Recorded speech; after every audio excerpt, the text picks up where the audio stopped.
Hey guys, ऐसे 510 complete होने के बाद आज है मेमोरी टेक्निक आपने देख ही ली होगी। Yes, analytical procedures.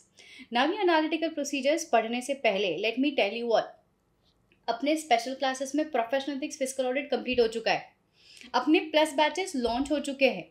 तो प्लस बैचेस सब्सक्राइब करने के लिए आप किस बात की राह देख रहे हो? आप यूज कर सकते हो कोड ऑडिट सार एंड सब्सक्राइब कर सकते हो to the batches.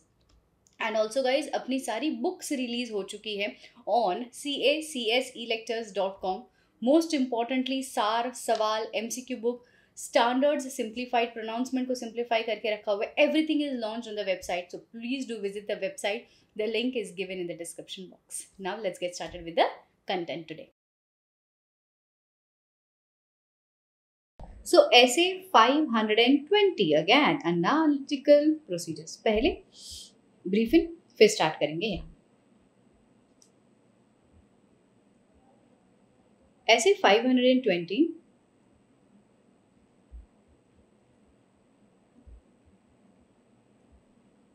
Analytical procedures.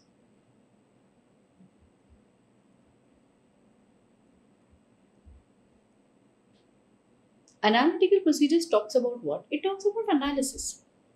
देखिए, एक छोटा सा एग्जांपल लेते फिर शुरू करते हैं। 2018, 19, 17 से शुरुआत करते हैं। 2017, 18,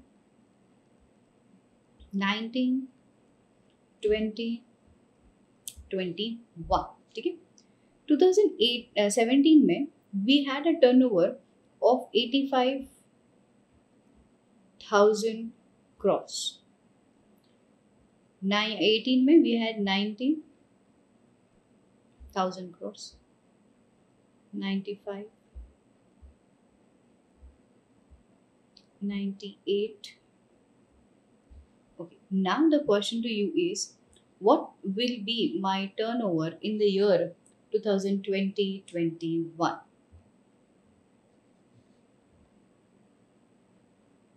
$101?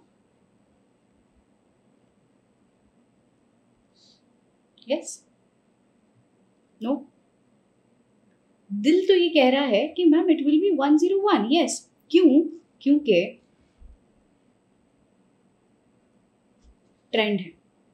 We started at 85, 90, 95, 98. Then we feel कि obviously it is an upward moving transaction and everywhere it is a scope of 5, 5, almost 5.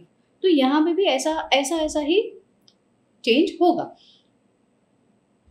But इस साल पे अगर मैं आपको बोलूं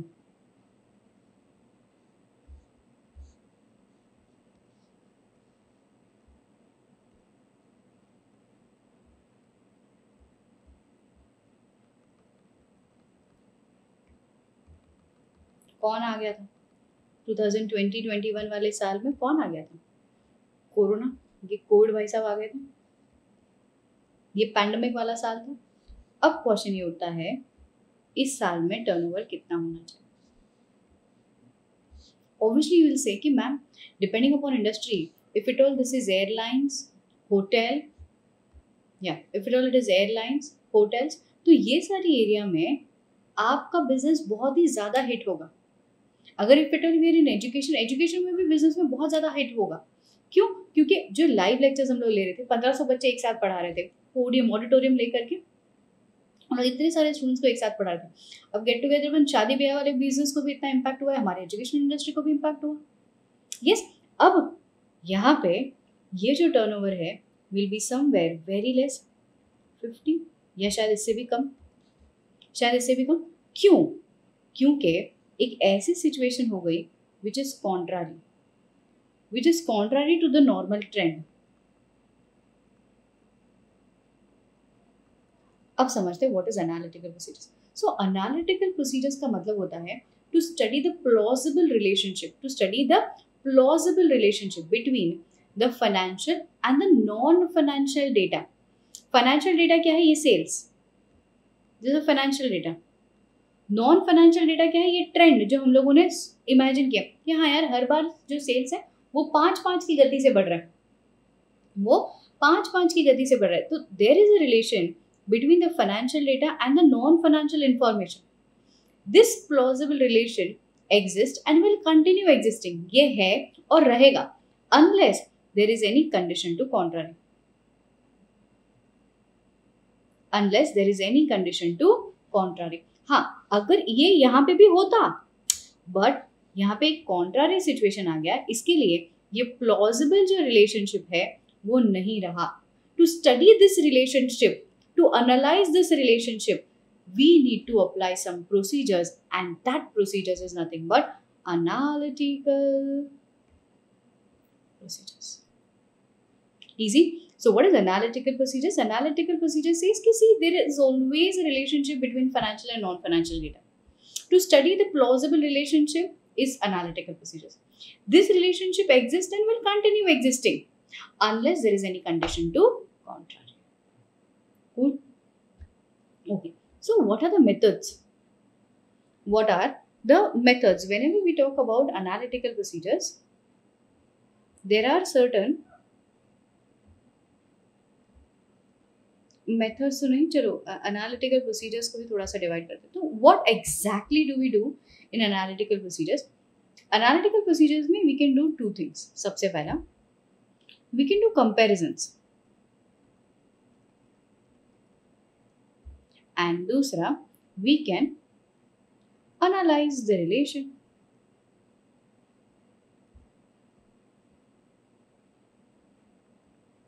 Analyze the relation. Comparison is then further divided into three parts. What exactly do you compare? You compare current year's financial statements with previous year's financial statements. You compare your entity's current year financial statements with industry. You compare the actual financial figures with the budgeted financial figures. So comparison में you can do three kinds of comparison: current year with previous year, actual with budget, and also industry standard with your own entity's results. Analysis में also you have three things. सबसे पहला आता है economic condition. So as and when the market goes up and down, as and when the economic conditions, some riots, war, ऐसी सारी situations अगर हो गई है, you very well know ये business impact होगा. दूसरा ट्रेंड, जो अभी मैंने आपको सिखाया कि there always exist a kind of trend. You try to study that trend कि what is a trend and then you implement it further. कई बार हम लोग भी करते हैं जजमेंट बेसिस पे कि यार पिछले टाइम इंस्टीट्यूट ने इस सब्जेक्ट में से इस चैप्टर्स को वेटेज दिया था, ऑडिट में से इन स्टैंडर्ड्स पे क्वेश्चन आया था, अब क्या होना चाहिए. And last, relationship of financial non financial trend also we say as well as ratios. So कई बार हम लोग financial and non financial figures का रेशियो एनालिसिस करते हैं. So this is how the analytical procedures are applied. So analytical procedures are applied when, how we can compare and we can analyse. Ma'am when can an analytical procedures be applied? When हम लोग बोलते हैं every phase of audit. In SE 500 I made you all understand. एक Ramayan clause करके मैंने पूरा तुमको procedure समझाया था रामायण के बेसिस पे. अगर मुझे कोई पूछे कि मैम कब एनालिसिस करना चाहिए, हर स्टेज पे गाइस, भले वो रिस्क असेसमेंट स्टेज पे हो, भले वो फर्दर ऑडिट स्टेज पे हो या फिर कंक्लूजन स्टेज पे हो, एनालिसिस हर जगह पे लगेगा. So when it is at planning stage, it is testing stage, as well as completion conclusion stage. ठीक है, all the three stage includes the element of analysis. अब आगे planning, testing and completion. Okay, चलो हम लोगों ने analysis करना शुरू तो कर दिया, एनालिसिस का टाइमिंग भी पता चल गया, बट एनालिसिस करने के लिए क्या कोई फैक्टर्स है जो हमें ध्यान में रखने हैं? What are the factors which the auditor should consider while applying analytical procedures as substantive analytical procedures? क्या चीजें हैं ये हमें देखना है. फैक्टर्स, ठीक है, ये फैक्टर्स में काफी सारी चीजें, एक एग्जांपल लेते फिर आगे बढ़ते हैं.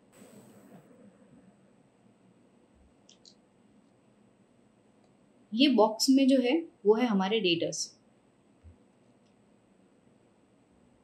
मैम कितने अमाउंट का डेटर्स है? 300 करोड़ रुपए। As on 31st of March we have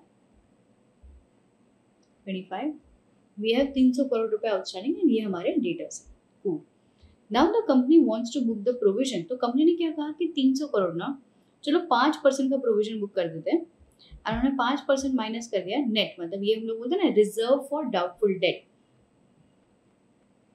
RDD book कर दिया। और आरडीडी के बाद जो नेट अमाउंट था वो उन्होंने वैल्यूएशन के नाम पे शो कर दिया। केस 1। ओके, अब आता है केस 2। सेम डेटर है हमारा यहाँ पे 300 करोड़ रुपए, और इस 300 करोड़ को हम लोगों ने 3 भागों में डिवाइड कर दिया। 100 ये 100 करोड़ ऐसा है which is overdue for a period more than 90 days. This is more than 60 days, more than 30 days overdue. ठीक है, सो यहाँ पे अब अगर मुझे कोई रिजर्वेशन फॉर डाउटफुल डेट करने बोले, डोंट यू फील मैं ज़्यादा एनालाइज कर पाऊंगी कि यार सबसे ज़्यादा एनालिटिकल प्रोसीजर्स तो यहाँ लगेगा, क्योंकि द डेटा इज डिसएग्रीगेटेड कि 90 दिन के बियॉन्ड आउटस्टैंडिंग है। यहाँ पे ज़्यादा चांसेस है, हो सकता है 50% की वैल्यू मिले ही ना, 50% का प्रोविजन कर दो। यहाँ पे हम लोग बोलेंगे 35% का प्रोविजन कर दो। यहाँ पे हम लोग बोलेंगे कि 20% का प्रोविजन कर दो। सो ये जो 5% हम लोगों ने ऑल टुगेदर किया, that is somewhere not on the realistic note. ये रैंडम बेसिस पे हम लोगों ने जस्ट एक प्रकार का ट्रेंड देख लिया। हो सकता है उसमें इन डेटास को हम लोगों ने कंसिडर ही ना किया हो। सो देखो, सब्सटैंटिव एनालिटिकल प्रोसीजर्स या फिर एनालिटिकल प्रोसीजर्स को अप्लाई करने के लिए there are certain factors which you should apply कि यार डेटा कितना डिसएग्रीगेटेड है।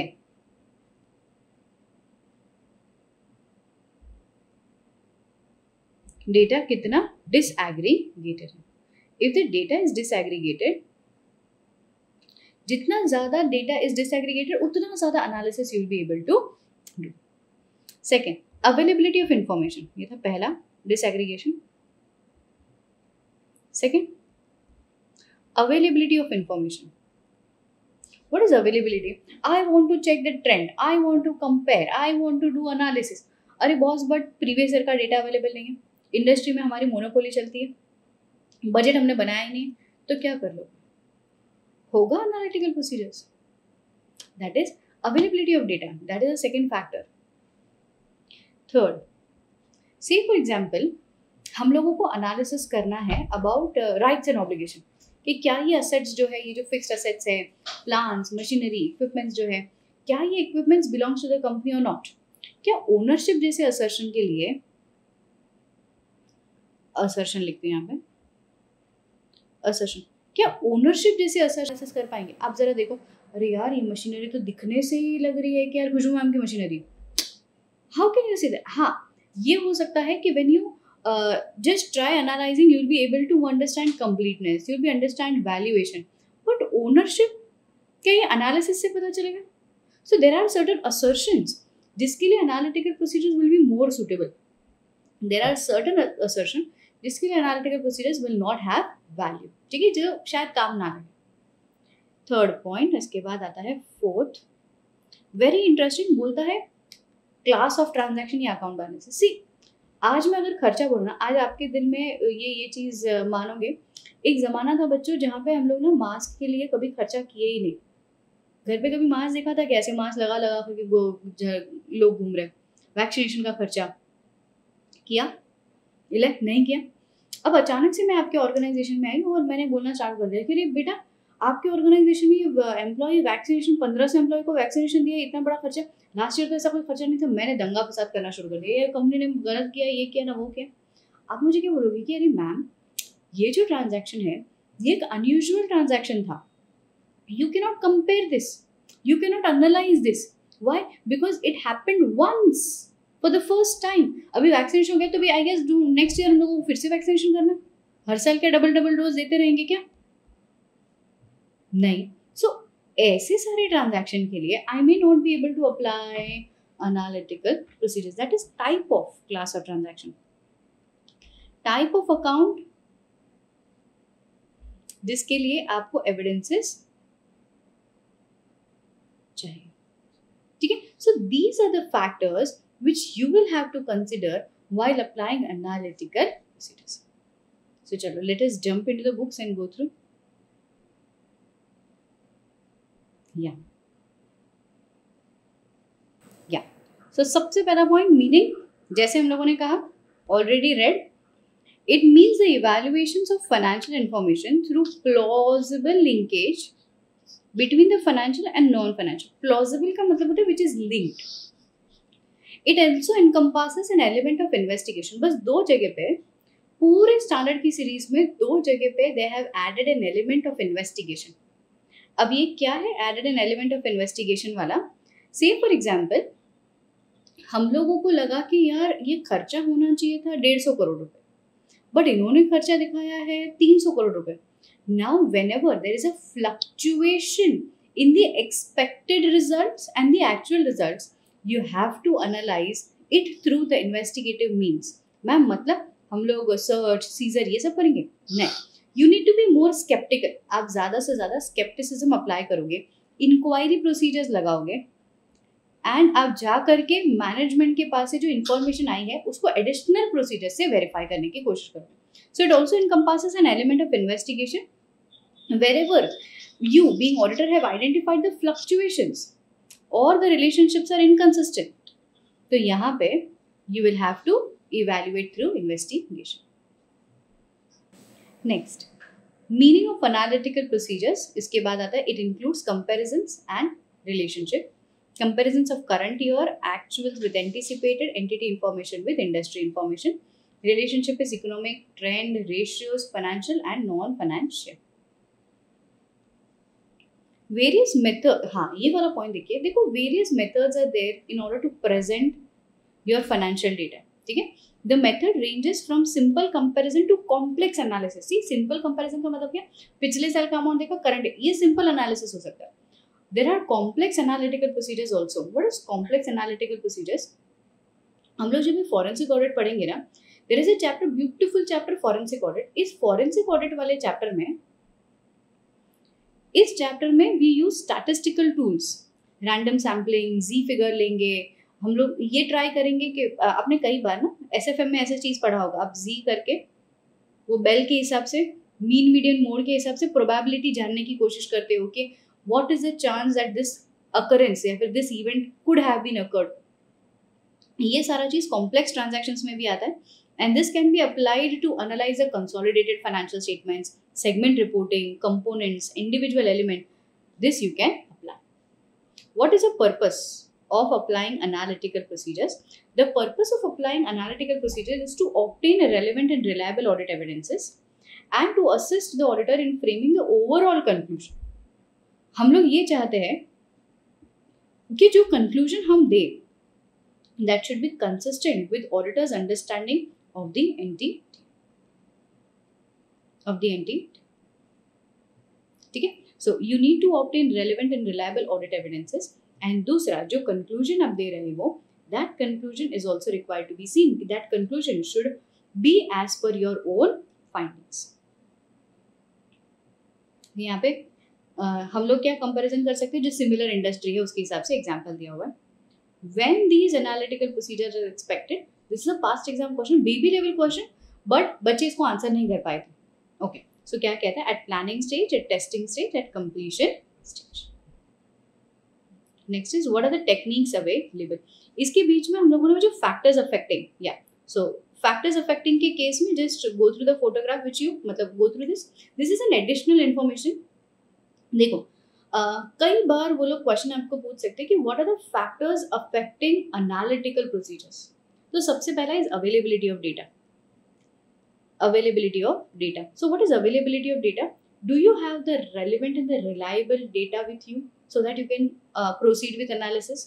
दूसरा है डिग्री ऑफ डिसएग्रीगेशन, कि डेटा कितना डिसएग्रीगेटेड है so that you can start with analysis, you can start with analysing. दूसरा है अकाउंट टाइप. जो अकाउंट टाइप मोर प्रेडिक्टेबल होता है, जैसे कि मैंने आपको बोला था वो सैनिटाइजर्स वाला मास्क का खर्चा, ये प्रेडिक्टेबल नहीं था, ये अनयूजुअल खर्चा था, तो यहाँ पे एनालिसिस करना थोड़ा सा डिफिकल्ट होता है. Next is source. देखो ऐसे class of transactions which are in routine course of business, salary, rent, purchases, taxation, maintenance, ये ऐसे खर्चे हैं जो रूटीन कोर्स ऑफ ट्रांजैक्शन में होते हैं, जो सिमिलर ट्रांजैक्शंस होते हैं उसको आप एनालाइज करके अंडरस्टैंड कर सकते हो। बट जो अचानक से हुआ नॉन रूटीन ट्रांजैक्शन है, जैसे कि फायर, अब ये फायर वाला खर्चा अचानक से हो गया। फायर हम लोग ने प्लान करके थोड़ी रखा था कि कोई इंडस्ट्री है वहां पे आग लग जाएगी तो इतना खर्चा होगा। अरे that is an unusual and non routine transaction, hence ऐसे सारे एरियाज में it will be difficult for us to apply analytical procedures. Next आता है असर्शन, जिसके हिसाब से मैंने आपको बोला था कि see there are some assertion could be analysed very good, very appropriately, जैसे कि कंप्लीटनेस ऑफ द इंफॉर्मेशन। हमें तुरंत ये चीज़ पता चल जाएगी कि यार ये आधी इन्फॉर्मेशन लग रही है, देयर इज समथिंग मिसिंग, कुछ इन्फॉर्मेशन है जो ओमिट हुई है। बट इसके अलावा जैसे कि राइट्स एंड ऑब्लिगेशन, मैंने आपको बोला title deed can not be analysed. हाँ, देखने से लगता है कि this building belongs to Khushboo ma'am, ऐसे नहीं हो सकता ना। So assertion also plays a very important role when you are trying to apply analytical procedures. And last but not the least, हम लोग कहते हैं inherent risk, the risk of what can go wrong. What is inherent risk? See guys, whenever we apply risk assessment procedures, हमारे हिसाब से हनुमान जी वाला clause, risk assessment procedures में we understand कि which areas are inherently having the element of risk. If at all it is having inherent element of risk, अगर ये risk है ही, उस areas में हम analysis करना ज़्यादा शुरू करेंगे. So whenever we are designing the procedures, we need to understand inherent risk कहाँ है, कैसे है, क्यों है, कितना ज़्यादा है. So based on that, we will be applying analytical procedures. So these are the factors which the auditor should consider before you apply analytical procedures. So please right it down, please इसका photo click कर लिया है तो लिख लीजिएगा, don't miss on this, ठीक है. आपके सीए फाइनल के मॉड्यूल में this is not there, not present, but still एक बार have a look at it, okay, क्योंकि you never know, ICAI can do any play, any tactics. अब आता है next element, that is techniques available for applying analytical procedures. So what are the techniques available? ये factors के बाद आते हैं हम लोग टेक्निक्स पे.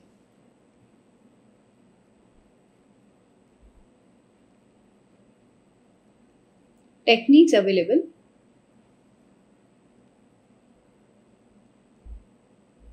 for applying analytical procedures.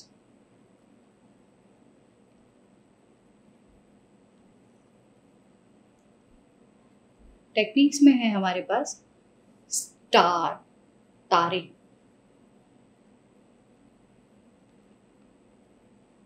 S stands for structure modeling.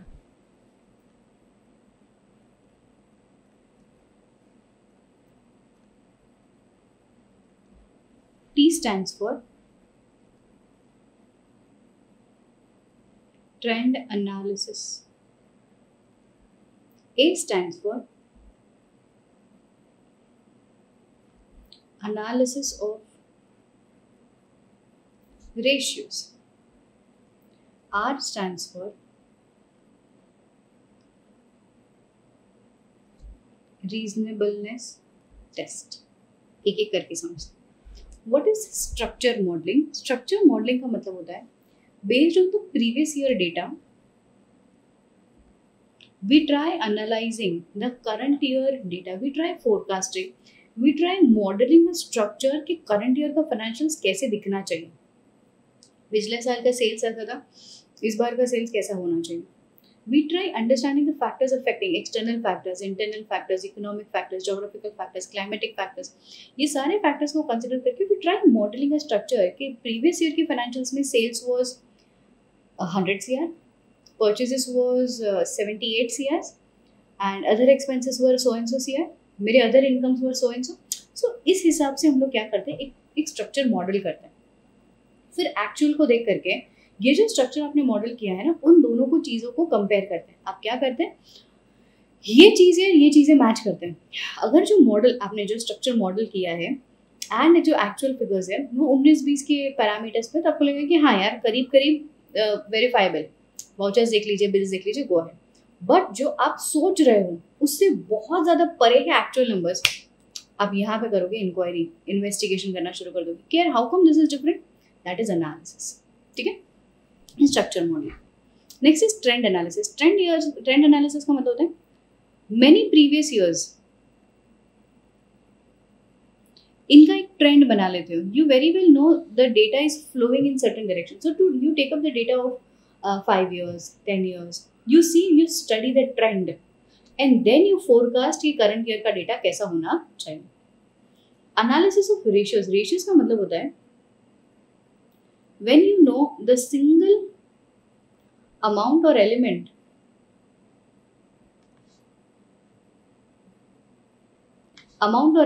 are not verifiable, single amount or elements are not verifiable, तो आप क्या करते हो, you understand the relationship of this element with some another one। Ma'am मतलब समझो, आज मैं शायद जो हमारे कंपनी के डेटर्स है ना, डेटर्स, उस डेटर्स को वेरीफाई नहीं कर पा रही हूँ, तो मैं क्या करूँगी, प्रीवियस ईयर का सेल्स मतलब turnover to debtors ratio evaluate करूँगी कि कितना टर्नओवर था, उसमें से कितना टर्नओवर क्रेडिट पे था, लास्ट मंथ का टर्नओवर कितना था, ग्रेस पीरियड कितना था, and then you try understanding कि ओके आउटस्टैंडिंग कितना होना चाहिए। तो हम लोग इसको बोलते हैं debtors to turnover ratio. Debtors to turnover क्यों ऐसा करना पड़ रहा है, तो इंडिविजुअलिटी हो सकता है कि मैं डेटर्स को फोरकास्ट नहीं कर पा रही, तो व्हाट आई ट्राई अंडरस्टैंडिंग कि डेटर्स का डायरेक्ट रेशियो या फिर डायरेक्ट रिलेशनशिप है विद क्रेडिट सेल्स, राइट। सो बस उसी चीज़ों को आप एनालाइज करना शुरू कर दीजिए। जहाँ पे आप सिंगल एलिमेंट को वेरीफाई कर रहे हो, यू कैन यूज दिस। जहाँ पे आपका सिंगल एलिमेंट नहीं जम रहा है, सिंगल इंडिविजुअल आइटम को आप नहीं वेरीफाई कर पा रहे हो, you check the relationship, you check the ratio and then apply it in the current year. Next is reasonableness test. Reasonableness test का मतलब होता है, reasonableness test का मतलब होता है कि क्या ये reasonable है, is it reasonable enough? Reasonableness test का मतलब होता है कि जब भी कोई खर्चा हो रहा है, हम लोगों को ये देखना that यार कोई अपनी शादी के लिए 1500-1000 करोड़ रुपए का खर्चा करेगा, बहुत हो गया ना, बस that is reasonableness test. Reasonableness test का मतलब होता है वेदर इट इज नीडेड और it is legitimate to your needs. जो भी एक्सपेंसेस आपने किया, मैं प्रोप्राइटी नहीं पढ़ा रही हूँ बच्चों, इट इज रीजनेबल। जो भी खर्चा आपने किया है, it should be in the common parlance need of an hour for the business होना चाहिए, that is reasonable. Depending upon the economic cycle, depending upon the business cycle. आज मुझे पता है कि मार्च, अप्रैल, मई, ये 3 महीने, जून, ये 3-4 महीने ऐसे होंगे जहाँ पे जिसका मैंगो बिजनेस रहेगा, साइक्लिक बिजनेस है, सीजनल बिजनेस, वो business will be at peak, reasonable. But mango का बिजनेस मैं देख रही हूँ दिसंबर जनवरी में इज एट पीक, कुछ तो गड़बड़ है यार, कुछ तो नंबरिंग में गड़बड़ी की है, बंदे ने फ्रॉड करते करते गड़बड़ी कर दी। So this is reasonableness test. You try understanding depending upon the need of the business, depending upon the financial statements का requirement, कि whether this खर्चा was enough, whether this income is okay, यहाँ पे ओवर वैल्यूएशन, अंडर वैल्यूएशन का scope तो नहीं लग रहा है ना, just in order to show the high figure of the profit, that is reasonableness test. चलो jump to the books.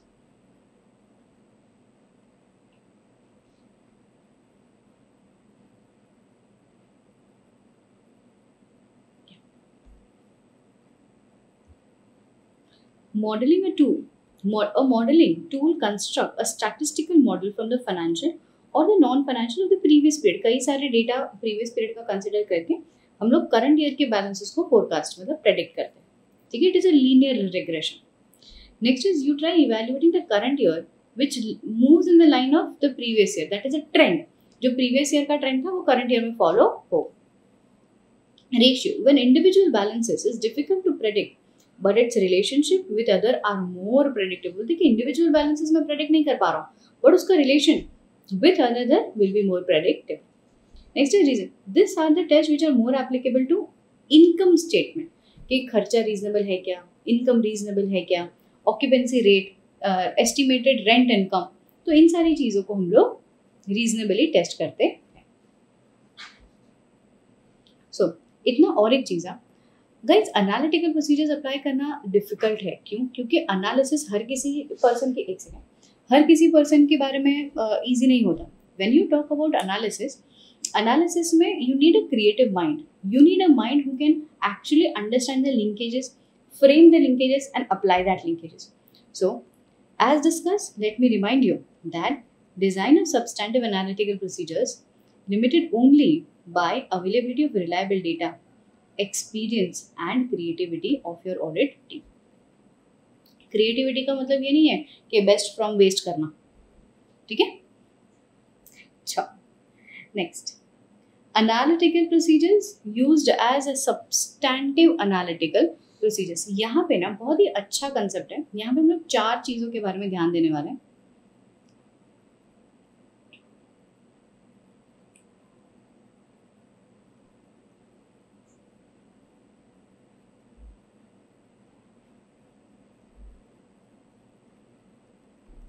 Used as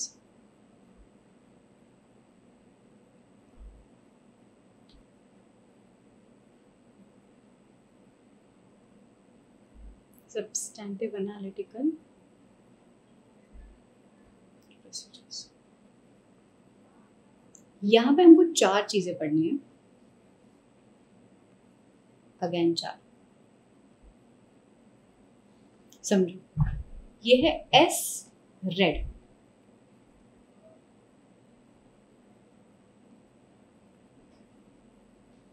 पहला पॉइंट,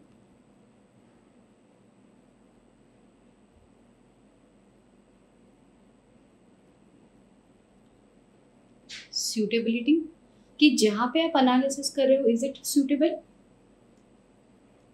जो आप एनालिटिकल प्रोसीजर्स कर रहे हो are they reliable. Reliable, E stands for extent of exception and D stands for, ये वो वाली बातें हैं जहां पे आप एनालिटिकल प्रोसीजर्स अप्लाई करने के बाद you are able to find differences in the data. ठीक है? अब यहाँ पे सबसे पहली बात, सूटेबिलिटी. कहाँ एनालिटिकल प्रोसीजर्स यूज करोगे? छोटे छोटे डेटा पे, मतलब जो डेटा में बिल्कुल दम ही नहीं, ऐसे 2-4 वाउचर्स है, वहाँ पे एनालिसिस करोगे. अरे वहाँ पे तो फुल ऑडिट कर लीजिए ना, वहाँ पे एनालिसिस क्या करना. So when we talk about suitability, analytical procedures are more suitable for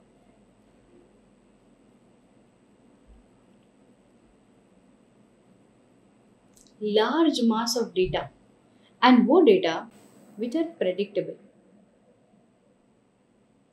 वो data जो interlinked है, जहाँ पे linkages ही नहीं है, वहाँ पे analysis कैसे कर पाएंगे? That is suitability. At times वो लोग कहते हैं, मतलब हमारा ऐसे 520 हमको total allow करता है कि at times unsophisticated predictive model,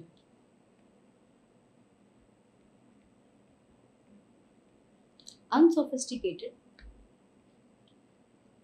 predictive model can also act as या फिर can also help us analyzing the situation more. Ma'am unsophisticated predictive model का क्या मतलब? पता है कई बार ना एक हिंट जैसा आता है हम लोगों को, ये ऐसा लगता है कि नहीं यार, भले मेरे पास वाउचर है but still I am not satisfied with this opinion, कुछ तो गड़बड़ लग रही है यार. ये जो कुछ तो गड़बड़ वाली फीलिंग आती है ना, that is unsophisticated predictive model, कि यार ये ऐसा होना चाहिए था. I think the management is lying, I think the management is fabricated, यार ये इनवॉइस सही नहीं लग रहा. That is also analysis. So suitability का क्या मतलब होता है कि it is more suitable when the data is linked, when the relationship exist, जहाँ पे the large volume of data is presented, and eight times you can also apply unsophisticated high predictive models. इसके बाद आता है reliability. सी, जो analytical procedures आप apply करते हो, ज़रूरी नहीं है कि हर बार आपका एनालिसिस सही हो. कई बार आपका एनालिसिस परसेप्शन भी होता है, ठीक है, अननेसेसरी शक. तो हर बार analytical procedures are not 100% reliable.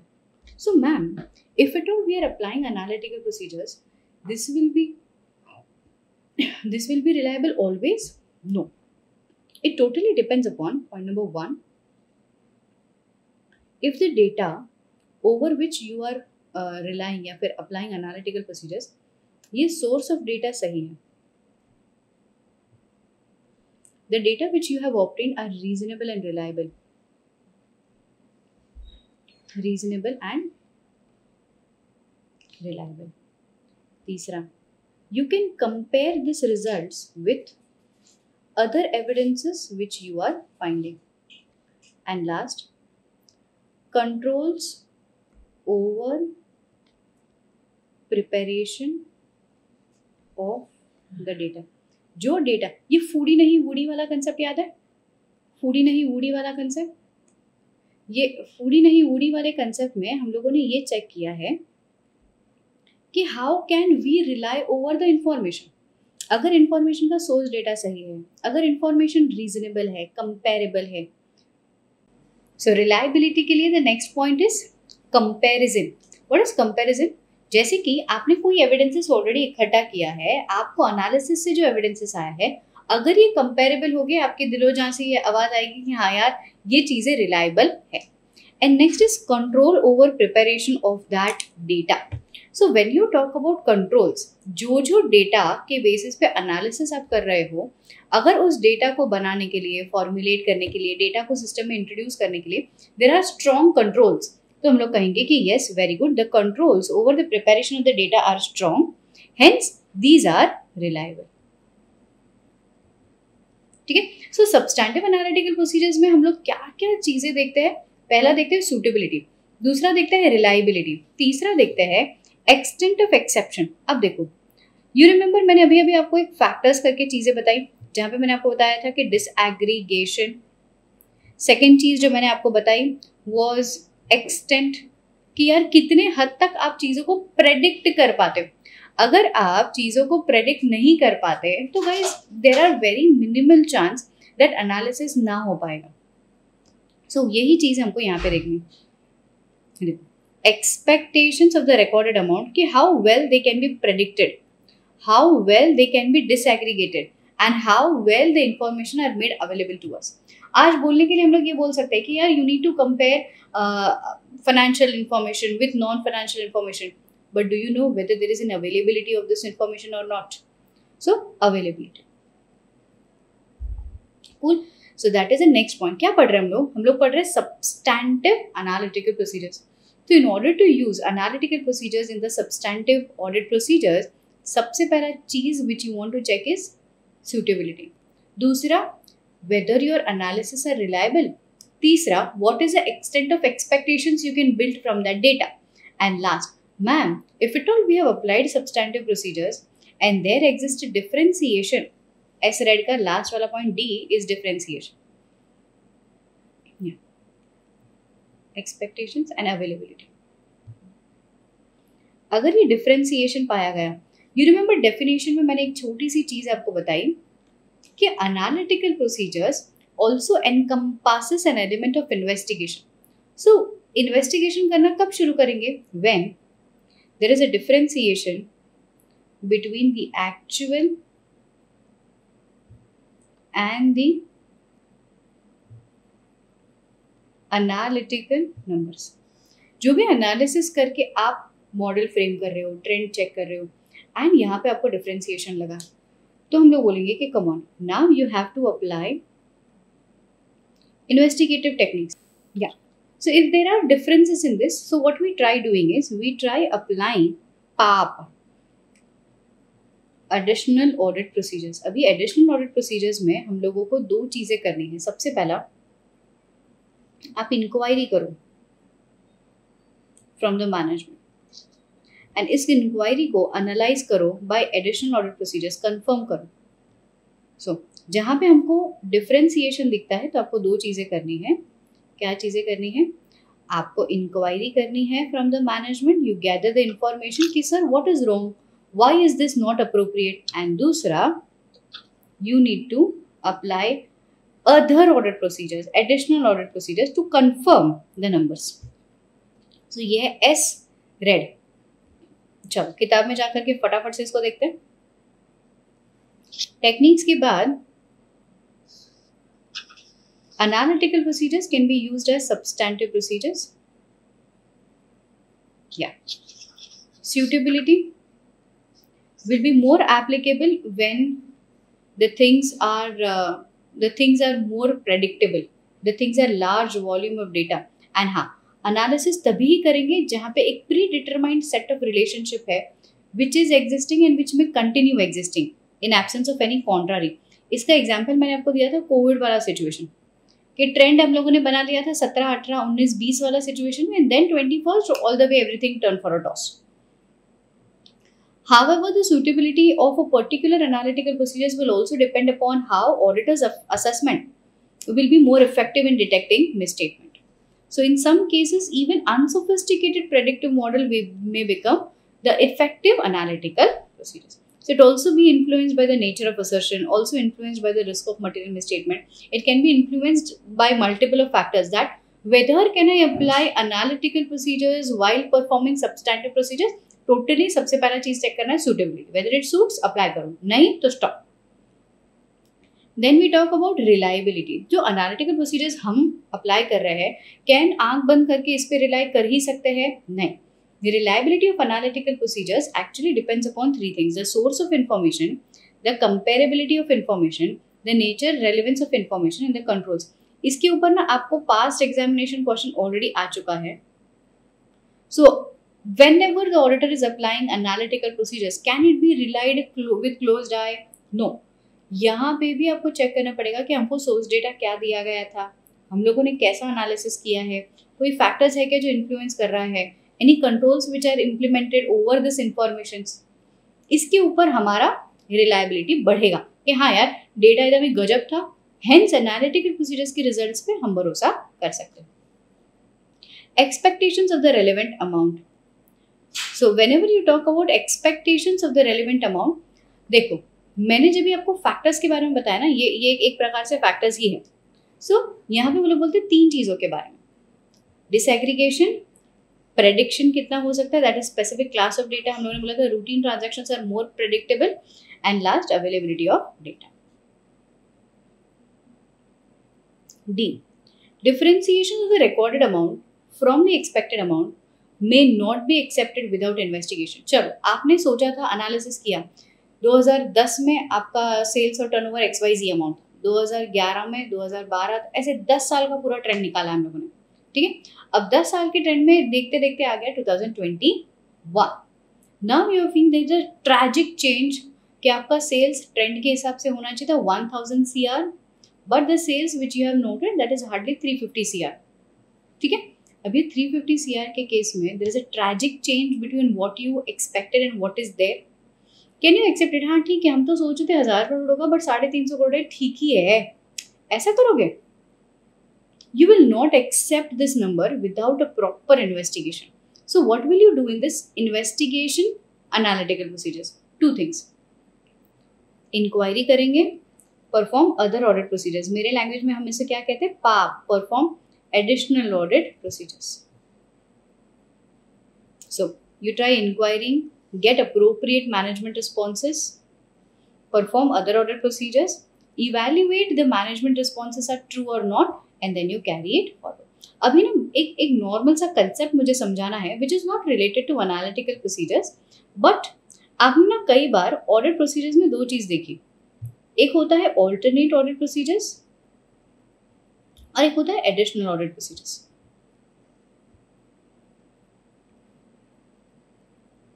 So it is alternate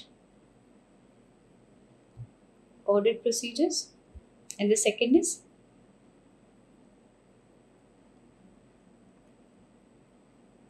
additional audit procedures। So alternate audit procedures कब यूज करेंगे, एडिशनल ऑडिट प्रोसीजर्स कब यूज करेंगे? दिमाग में ये क्वेश्चन आता होगा क्योंकि I use these words many times and the same symbolism हम लोग यूज करते हैं, पाप, है ना। तो ऑल्टरनेट कब होता है? ऑल्टरनेट तब होता है when the auditor is not satisfied about the reasonableness, reliability and the quantity of audit evidences. हम लोग सफिशिएंसी एंड अप्रोप्रिएटनेस इससे सेटिस्फाइड नहीं है, not satisfied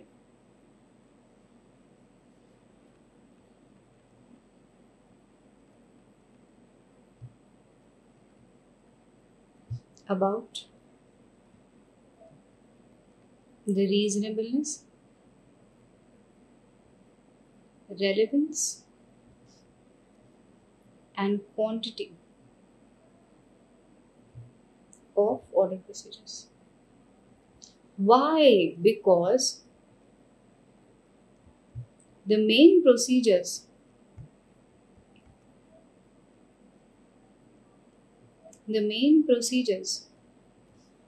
are impracticable to be followed.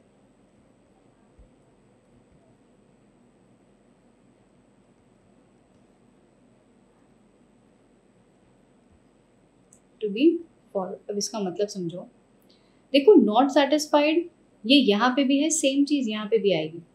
Not satisfied with the evidences.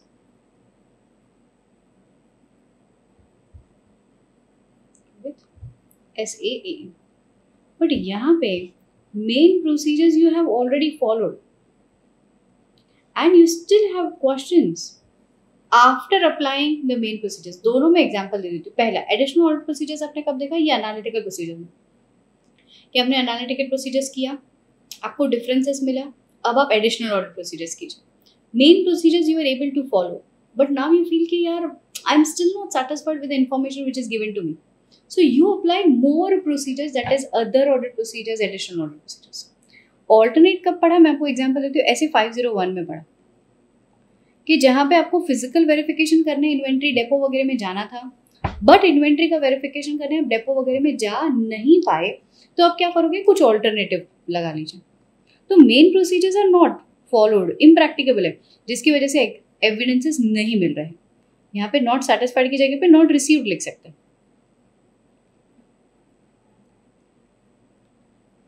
Not received sufficient and appropriate audit evidences. SAA. ठीक है, यहाँ पे not satisfied. So ये होता है additional alternative. Use these words very carefully. ठीक है, तो जब भी आप बोलो further audit procedures लगाओ, तो what is further audit procedures? Where you have already applied the normal procedures and you need to have a concrete evidences with regards to this. ठीक. All super clear? So it is this.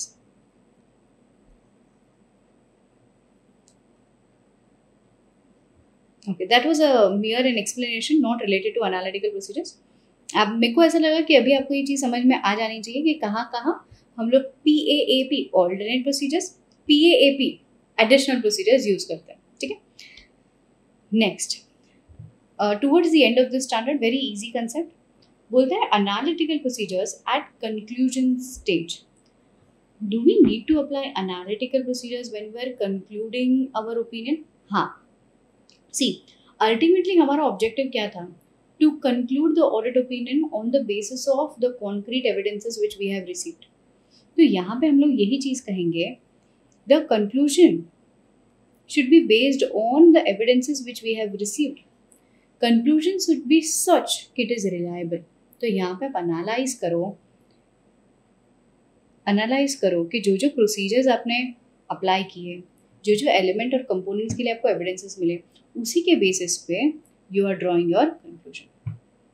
That is analytical procedures at conclusion stage. Last but not the least, comparison between PSU and profit oriented. So before we start this, let us compare. एक है कोई PSU, the government organisation, and दूसरा है कोई profit organisation. ठीक है, तो ये है गवर्नमेंट और ये है प्रॉफिट ओरिएंटेड. आप गए हो इस गवर्नमेंट ऑर्गेनाइजेशन में, कोई PSU में वेरिफिकेशन करने के लिए. So the primary thing what you do is an analytical procedures, you analyse. ठीक है, आप क्या करते हो? आप एनालाइज करते हो चीज़ों को. ओके, जब भी आप चीज़ों को एनालाइज कर रहे हो, तो एनालाइज करते करते कंपैरिजन आएगा. इन्होंने, बिकॉज ये गवर्नमेंट ऑर्गेनाइजेशन है ना, मोदी जी जनहित में जारी काम कर रहे हैं, तो जनहित में जारी काम करते समय इन्होंने कॉस्ट का आव देखा ना ताव, जो अमाउंट है, जो रिलेशनशिप है between the profit and the expenses is very least. Expenses दे दनादन गवर्नमेंट बहुत ज़्यादा कर रहा है और लोगों के फायदे के लिए खुद का प्रॉफिट नहीं कर रहा. बट ये सेम काम, एग्जाम्पल है रेलवेज, एग्जाम्पल है मेट्रोस या ट्रामवेज. ठीक है, तो यहाँ पे मेट्रो की टिकट बहुत महंगी है क्योंकि मेट्रो बिजनेस चला रहा है ना. यहाँ पे रेलवेज की टिकट बहुत कम है. क्यों? क्योंकि मुंबई रेलवेज में गवर्नमेंट क्या चाहता है, सबसे ज़्यादा लोकोमोशन हो, मेंबर्स को भरा हो, आधे से ज़्यादा लोग तो टिकट्स भी नहीं लेते. Happens. So यहाँ पे there is a very less relationship between the expense and the profit. On the similar way, अगर यहाँ पे देखने जाए there is a proper relationship, बराबर profit हो रहा है. क्या यहाँ पे मेरा analytical procedures will work? दोनों ही लोकोमोशन के लिए है, दोनों ही ट्रैवल के लिए है. बट क्या मैं इन दोनों की इंफॉर्मेशन को कंपेयर कर सकती हूँ? नहीं कर सकते. क्यों नहीं कर सकते? इसके लिए नहीं कर सकते क्योंकि पीएसयू का ऑडिट जब भी आप करो, गवर्नमेंट ऑर्गेनाइजेशन का ऑडिट जब भी आप करो, कुछ चीज़ें ऐसी हैं जो डायरेक्ट कंपैरिजन में नहीं लेकर के आ सकते. सबसे पहला जो मैंने अभी एग्जांपल दिया, the relationship between the expenses and the profit. There can be very least very less relationship between the profit earned and the expenses incurred. Point number 2, हो सकता है गाइज बिकॉज ये गवर्नमेंट ऑर्गेनाइजेशन है, ये bulldozers, crane, ये सब खरीद ले एंड ये लोग उसको कैपिटलाइज ना करें क्योंकि उनके लिए तो day in and day out वाला ट्रांजैक्शन है, रोड बनाना, इंफ्रास्ट्रक्चर डेवलप करना, this and that. So they may purchase capital asset but may treat it as revenue. इनके लिए ऐसा नहीं होगा. इनके लिए क्या होगा, नॉन गवर्नमेंट ऑर्गेनाइजेशंस के लिए they may purchase capital and may capitalise it क्योंकि उन लोगों को डेप्रिसिएशन का फायदा लेना है. सो वो लोग ने कुछ एग्जाम्पल्स दिए हैं कि यार ऐसी ऐसी सिचुएशन में ना डायरेक्ट कंपैरिजन पॉसिबल नहीं है. तो रिस्पेक्टेड ऑडिटर, आप अगर ऑडिट कर रहे हो तो एकदम ही सोच समझ करके ऑडिटिंग प्रोसीजर्स अप्लाई करें, वरना ना करें. दूसरी पॉइंट्स, मैम ये तो चलो एरिया समझ गए कि यहाँ पे कंपैरिजन नहीं होने वाला, रखो साइड में. अब कुछ ऐसे एरिया समझ लेते हैं जहाँ पे कंपैरिजन हो सकता है. जैसे कि ये लोग भी रोड डेवलप कर रहे हैं, ये लोग भी रोड डेवलप कर रहे हैं. अगर एक बड़ा अगर है यहाँ पे, अगर ये लोग अच्छे क्वालिटी का अच्छे इंजीनियर्स के पास से कंस्ट्रक्शन करवा रहे हैं तो इनको जो कॉस्ट हो रहा है, cost per kilometre of road construction हो रहा है इनकर, ये सेम कॉस्ट इनको भी इनकर होगा पर किलो. क्योंकि देखो quality of the raw material is same, the quantity which will be required for the x kilometres of the road will be same. Engineers की fees, inflation, taxes, everything which is applicable to this and this will be same. Hence, I can say, okay, if the quality is not compromised, the cost per kilometer या फिर cost per unit of production of the PSU, the government organization, non-profit organization, will be same as a profit-making organization. So here, the auditor can very well apply the analytical procedures.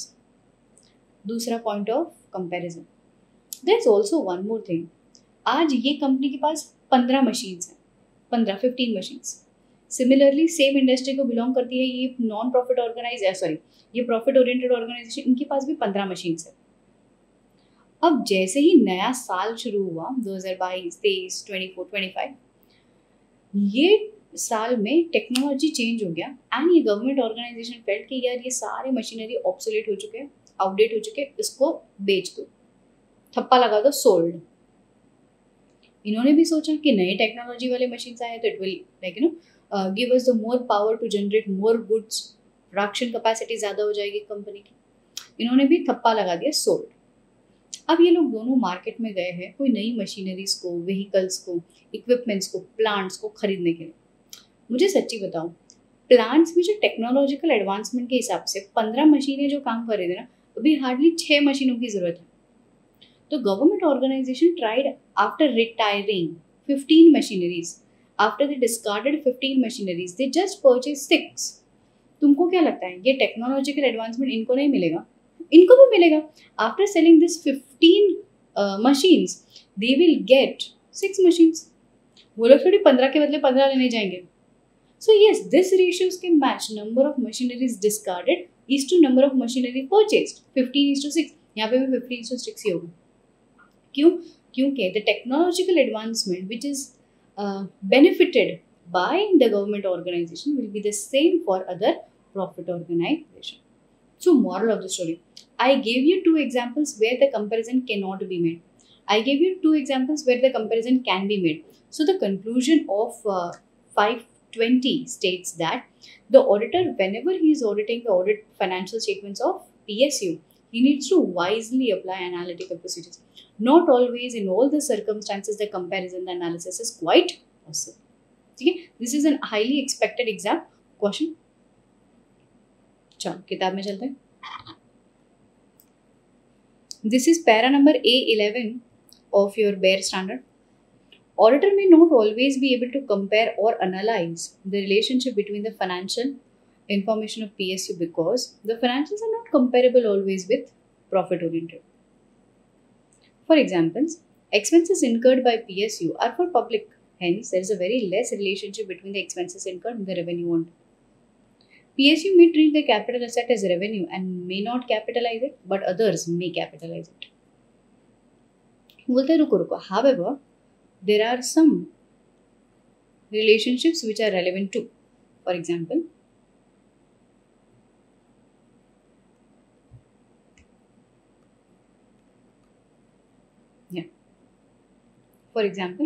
variation in cost per kilometer of road construction, variation in cost per unit of manufacturing, number of vehicles purchased as compared to number of vehicles retired. जितना आपने बेचा goods या machinery, जो technological advancement है, दोनों को ही मिले. There are examples. सो आपको आंसर कैसे लिखना है? स्टार्ट में एक meaning, 4 example, conclusion. The above examples are just comparable. Hence, the auditor must wisely apply analytical procedures when he is, auditing PSU का financial statements. Just quickly go through the BEAR standards and the pronouncements once. We just take out the pronouncements. Yeah. So here is the standard 520. Small standard again. Yeah. So what is analytical procedures? Just designing and performing substantive analytical procedures, either alone or in combination with others. What is combination with others? Ramayana clause फिर से TOC Angad clause किया था, फिर TOD Lakshman clause किया था. उस TOD में we had 4 things: vouching, verification, substantive analytical procedures, checking journal entries. तो बोलते हैं analytical procedures are such which can be followed either individually or in combination with others as stated under 330. मैंने कहा या fair. So how will we take this into मतलब हमको कैसा पता चलेगा कि can we use substantive analytical procedures in combinations with other procedures? तो हम लोग बोलेंगे SRED के बेसिस में suitability, reliability, expectations and differences. तो अब यहाँ पे देखो आपको सारा चीज़ मिल रहा है. Refer para A6 to A11, A12, A14, A16. सो यहाँ पे जो ये जो पैराग्राफ्स है ना A15, ये पैराग्राफ में उन्होंने इंटरनल मैटर्स दिया है. तो मैंने आपको क्या किया, SRED के इंटरनल मैटर्स तभी बता दिए. उन्होंने क्या किया, उन्होंने एक मैटर लिखा है, SRED लिखा. लिखने के बाद जो इंटरनल मैटर्स मैंने आपको समझाए, that is written under the explanation paragraphs. So analytical procedures are performed at the stage of conclusion. हाँ बिल्कुल. So that we understand कि overall conclusion are based on the findings. Investigation करना चाहिए. Yes, differences अगर पाया जाएगा तो हम लोग इन्वेस्टिगेशन कैसे करेंगे? 2 स्टेप, इंक्वायरी करेंगे एंड अदर ऑर्डर प्रोसीजर्स फॉलो करेंगे. इंक्वायरी एंड अदर ऑर्डर प्रोसीजर्स फॉलो करेंगे. एल है, खत्म हो गया. एंड यहाँ पे so analytical procedures in the form of comparison. ये 3 चीज़ें मैंने बताई: prior period, anticipated and industry. Analytical procedures in the form of relationship, वहाँ पे भी 3 चीज़ें मैंने बताई.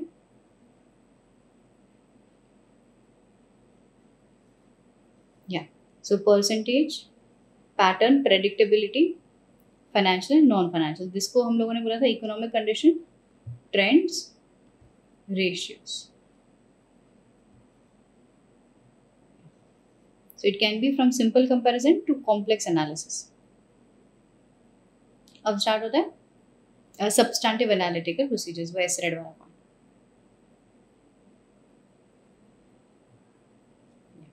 Suitability, aggregated, large mass of data, ये मैंने आपको बोला था, and also unsophisticated high predictive model. in some cases may also be an effective analytical procedure such as payroll, margins. तो यहाँ पे हम लोग predict भी कर सकते हैं, एक intuition भी हो सकता है कि यार इतने लोग तो दिख नहीं रहे यार, ये तो कुछ भी फेंके जा रहा है, ऐसा. Differences.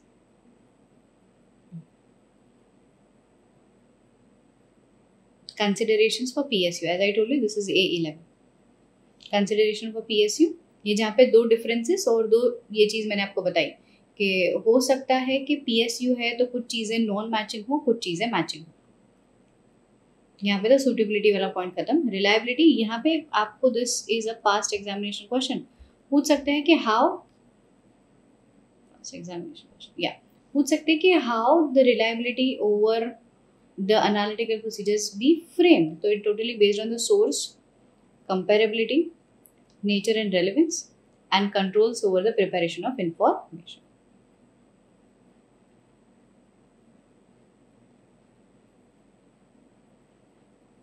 Influence ऐसे 500 के बेसिस पे भी हम लोगों ने बोला था ORE ICI में A analytical procedures use करो. Yeah. So evaluation whether expectations is sufficiently precise. तो मैंने expectations में काफ़ी सारी चीज़ें बताई थी, 3 चीज़ें बताई थी. Degree of disaggregation, prediction, and last वाला था availability of data. रुको चला जाएगा. Yeah, availability of information. And the differences are recognized. हम लोगों ने बोला कि we cannot accept it unless without any proper investigation. Overall conclusion. Investigative procedures. Yeah. Investigating the results of analytical procedures. हम लोगों ने कहा इंक्वायरी करेंगे तो मैनेजमेंट से रिस्पॉन्सेस ले लो and you need to apply other audit procedures. Done. The end happy ending होता है यहाँ. ठीक है, यहाँ पे ये वाला स्टैंडर्ड आपका खत्म होता है. Light, camera, rolling, action. एक minute. Hello everyone, I hope you all are starting good. मैं फ्रेश यहाँ से स्टार्ट कर रही हूँ तो आगे का एडिटिंग करेंगे. Alright, let's get started.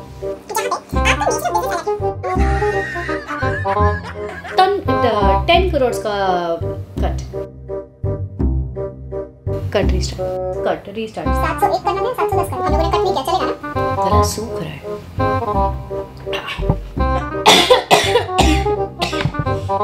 Owners के नाम पे मैं कट रेगुलर है तो आपको क्या करना है? सेट ऑफ ऐसे 70 कट रीस्टार्ट. यहाँ से कंटिन्यू करना. Okay, thank you. ठीक है, चल, all the best, be safe, take care, bye bye.